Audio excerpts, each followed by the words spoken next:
Served our country 2 tours of duty in Afghanistan, left to rot in a Mexican jail.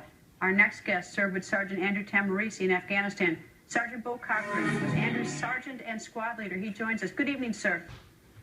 Good evening, Greta. Tell me, what kind of Marine is Sergeant Tamarisi?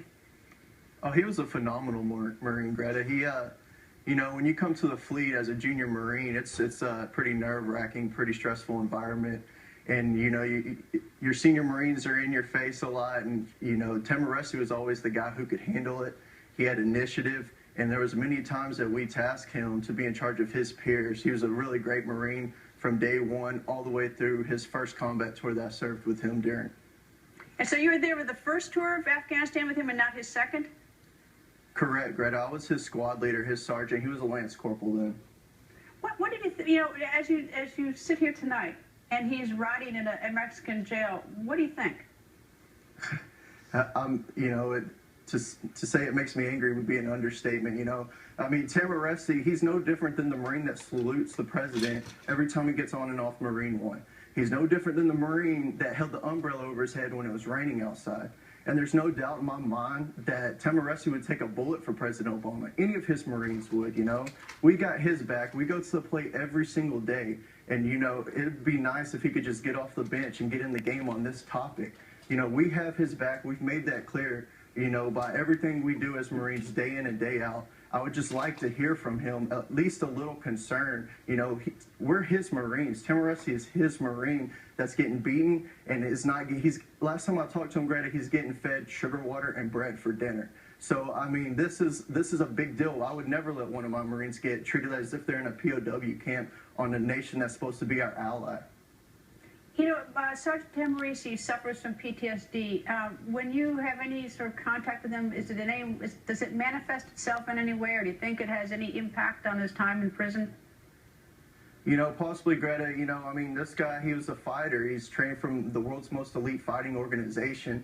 So when I talked to him, he sounded a little calm and cool, but I could tell that he's a little stressed out. He doesn't want to be there. I know that he went to California initially to get PTSD treatment. And Greta, on the first appointment, I seen him hit one of the biggest IEDs I've seen in my life. That was my third combat tour. And, you know, if he'd have been in a Humvee, we probably wouldn't even have this issue right now. Luckily, he survived that IED blast. So there's not a doubt in my mind that he does have post-traumatic stress disorder. And I really would like to see the president step up and get him back so he can get treatment. So what would you like to say to President Obama tonight?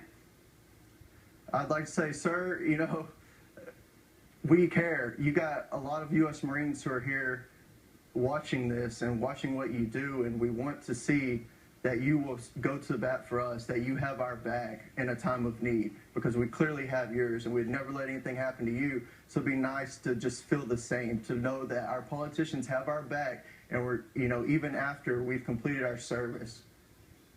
You know, it's interesting that during the break, I got an email from a Navy veteran who served in the San Diego area and lived there, and he said he's made the same traffic mistake at least twice, and others do as well. So for a simple mistake, since March 31st, Sergeant Tamarisi is sitting in the prison. Unbelievable.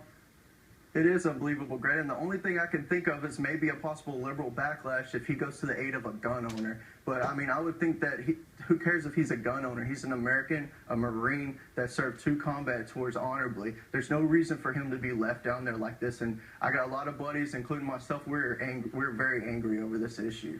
Well, just even on the gun issue, the fact that the Mexicans didn't charge him, Mexican prosecutors, with smuggling, but simple possession, right, it indicates that they didn't think that he was up to no good, that it was an innocent possession. He even told them about it. But anyway, Sergeant, thank you very much, and I hope we can get some attention and hope we can get your fellow Marine home soon.